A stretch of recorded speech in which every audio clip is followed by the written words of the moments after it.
আসসালামু আলাইকুম ওয়া রাহমাতুল্লাহ। স্যার ছোট ভাই একটা হাদিসের অর্থ বলো তো ভাই। জি মালিক ভাই বলেন। ইন্নাদ দাইনা ইস, এই হাদিসের অর্থটা বলো তো ভাই। তো এই হাদিসের অর্থ বলার আগে সকলকে আমি একটা মাত্র রিকোয়েস্ট করব। এটা আমি শারীরিকভাবে প্রতিবন্ধী, চলাফেরা করতে পারি না, আমার পা ভেঙে গেছে। তো আমাদের ইসলামিক ভিডিওগুলো সকলে সবার মাঝে শেয়ার করে দেবেন। রাসূলুল্লাহ সাল্লাল্লাহু আলাইহি সাল্লাম এই হাদিসের ভিতরে এটাই বলেছেন, নিশ্চয় ইসলাম ধর্মটা খুবই সহজ।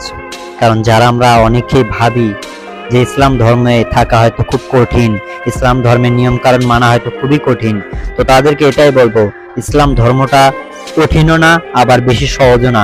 যারা ইসলাম ধর্মে থাকে, যারা ইসলাম ধর্ম মানে, তাদের কাছে খুবই সহজ। আর যারা মানে না, যারা ইসলাম ধর্মকে প্রশ্রয় দেয় না, তাদের কাছে কঠিনই হবে। তাই প্রত্যেকটা যুবক ভাইদেরকে এবং প্রত্যেকটা মুসলমান ব্যক্তিদেরকে বলবো, সব সময় আল্লাহ তাআলার নিয়মের ভিতরে চলতে হবে, ইসলাম মানতে হবে, ইসলাম কায়েম করতে হবে। তাহলে আমরা একজন প্রকৃত মুসলমান হতে পারবো।